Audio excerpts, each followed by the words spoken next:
एक समय की बात है। शहर में तारा नाम की 8 साल की छोटी गरीब लड़की थी, जो अपनी माँ राधा और पापा अर्जुन के साथ एक छोटे से घर में रहा करती थी। अर्जुन मजदूरी करके घर चलाता था और उसकी बेटी तारा को स्कूल में पढ़ाता था। एक दिन तारा स्कूल से घर आ रही थी कि तभी उसकी नजर डांस हॉल की ओर जाती है, जिस दीवार को एक छोटा सा होल था। उसमें से वो अपनी आँख से अंदर डांस करते लोगों को देख रही थी कि तभी उसकी माँ राधा वहां आ जाती है और उसका हाथ पकड़कर उसे चिल्लाते हुए उसे घर लेकर जाती है। तारा, कितनी बार कहा है तुम्हें कि वहाँ पर ऐसे टाइम पास मत किया कर। पर माँ, मुझे भी उनके जैसा डांस करना है, बड़ा बनना है, टीवी पे दिखना है। माँ, मुझे भी जाना है वहाँ डांस सीखने। अरे बेटा, वो सब बड़े पैसों वाले लोगों का काम है। हमारे पास इतने पैसे हैं कहाँ कि हम तुम्हें वहाँ डांस सीखने के लिए भेजे। चलो चुपचाप अपनी पढ़ाई करने के लिए बैठो। माँ की डांट से तारा रूठ के कोने में बैठ जाती है कि तभी तारा के पापा अर्जुन घर आते हैं और वो तारा से, अरे मेरी प्यारी गुड़िया को क्या हुआ? ऐसे मुंह फुलाकर क्यों बैठी है मेरी गुड़िया? पापा, मुझे भी डांस सीखने जाना है। अरे बिटिया, तुम वहाँ जाती ही क्यों हो? अगर तुम वहाँ गई ही नहीं तो तुम्हारे मन में ऐसे विचार भी नहीं आएंगे। हाँ बेटा, हम तुम्हें पढ़ा रहे हैं, यही बहुत बड़ी बात है। तुम पढ़ाई में ध्यान दो और पढ़ लिख कर अच्छी कंपनी में जॉब करो। ठीक है माँ, पापा, अगर आपकी यही इच्छा है तो आज से मैं सिर्फ और सिर्फ पढ़ाई में ही ज्यादा ध्यान दूंगी। चलो अब खाना खाकर सो जाते हैं। कल सुबह पापा को भी काम पर जाना है और तुम्हें भी तो स्कूल जाना है ना। खाना खाकर सब सो जाते हैं। सुबह होते ही अर्जुन अपने काम पर चला जाता है और तारा अपने स्कूल। अब ऐसे ही उनका हर दिन बीता करता था। कई साल बीत जाते हैं। तारा के मन लगाकर पढ़ाई करने के कारण वो हर साल अच्छे नंबरों से पास होती है। तारा की पढ़ाई में प्रगति देखकर अर्जुन और राधा भी बहुत खुश थे। अब तारा का कॉलेज भी खत्म हो जाता है और एक दिन तारा को कॉलेज की तरफ से एक बड़ी कंपनी से इंटर्नशिप के लिए कॉल आता है और उसके बाद वो लोग तारा की काबिलियत देखकर उसे अच्छी पगार वाली नौकरी भी ऑफर करते हैं।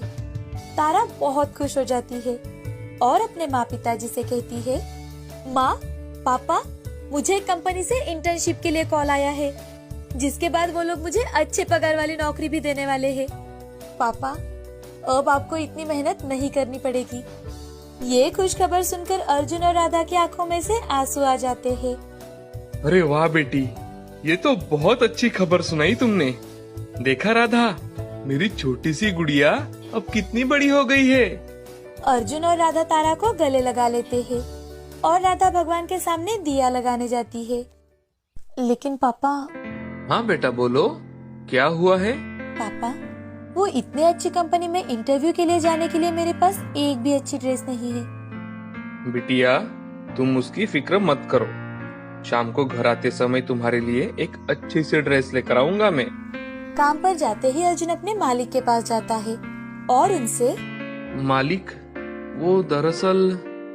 हाँ अर्जुन, बोलो, क्या कहना चाहते हो? मालिक, क्या मुझे कुछ पैसे उधार मिलेंगे? मुझे अपनी बेटी के लिए ड्रेस लाना था। ठीक है, पर पैसे समय पर जरूर लौटा देना। जी मालिक, धन्यवाद मालिक। अर्जुन अपना सारा काम पूरा कर घर आते वक्त तारा के लिए एक अच्छी ड्रेस लेकर आता है। दूसरे दिन सुबह तारा माँ पिताजी का आशीर्वाद लेकर इंटरव्यू के लिए निकलती है। जैसे ही वो रास्ते से जा रही थी, तभी उसकी नजर फिर से उसी डांस क्लास की तरफ जाती है और उनकी आवाज सुनकर वो फिर से हर रोज की तरह उस छोटे से हॉल से झांककर देखती है कि आज वहाँ पर इतना ज्यादा शोर क्यों है। अरे अब हमारा क्या होगा? जो मेन डांसर थी उसका ही पैर टूट गया है। अब शो कैसे होगा हमारा? आज के आज हम कैसे अरेंज करेंगे ये सब? तभी तारा धीरे से दरवाजे के पास जाकर खड़ी होती है। क्या मैं आपकी कुछ मदद कर सकती हूँ? तारा की बात सुनकर वो सारे लोग उस पर हंसने लगते हैं कि ये गरीब लड़की उनकी क्या मदद करेगी। कौन हो तुम और तुम क्या मदद करोगी हमारी? सर, आप मुझे एक चांस तो देकर देखिए। अच्छा ठीक है, तुम्हें दिया चांस, अब दिखाओ हमें डांस करके। जब तारा उसका डांस स्टार्ट करती है तो वहाँ के सभी लोग आश्चर्यचकित हो जाते हैं और वो डांस टीचर तारा से, अरे तुमने ये कहाँ से सीखा? ये तो हमारी कोरियोग्राफी है। जी सर, माफ करना, पर मैं रोज आपका डांस देखा करती थी और घर जाकर प्रैक्टिस किया करती थी। मुझे बचपन से ही आपके यहाँ डांस सीखना था, लेकिन हमारे गरीब हालात की वजह से मैं कभी अंदर नहीं आ पाई। तुमने तो हमारी सारी चिंता एक झटके में दूर कर दी। क्या तुम आज के शो में हमारे ग्रुप में परफॉर्म करना चाहोगी? जी सर। अब तारा की खुशी का कोई ठिकाना नहीं था। तभी उसका फोन बजता है। हेलो हेलो मिस तारा, मैं कंपनी से बात कर रही हूँ। आज तुम इंटरव्यू के लिए आ रही हो या नहीं? जी मैम। ऐसा कह के तारा फोन रख देती है और सोच में पड़ जाती है।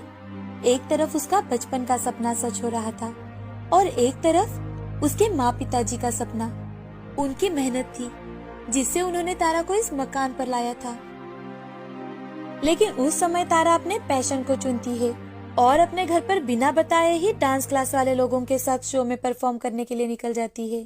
तारा की वजह से उनका पूरा ग्रुप वो शो में जीत जाता है और हर जगह सिर्फ तारा के डांस के ही चर्चे होने लगते हैं। सब होने के बाद शाम को तारा घर आती है। अजी सुनते हो, अपनी तारा आ गई, देखो तो। अरे बेटा, आ गई तुम? आओ आओ बैठो और बताओ कैसा गया तुम्हारा इंटरव्यू? तुम्हारा सिलेक्शन हुआ या नहीं?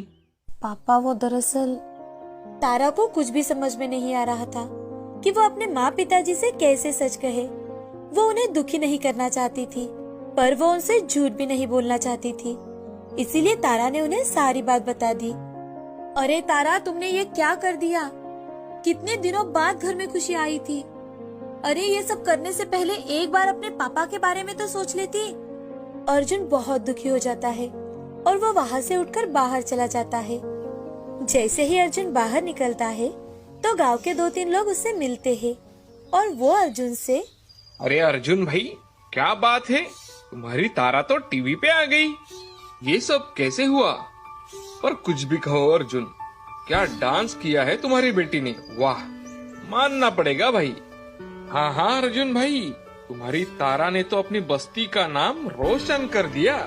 ये सब सुनकर अर्जुन भागते हुए घर आता है और राधा को सारी हकीकत बताता है।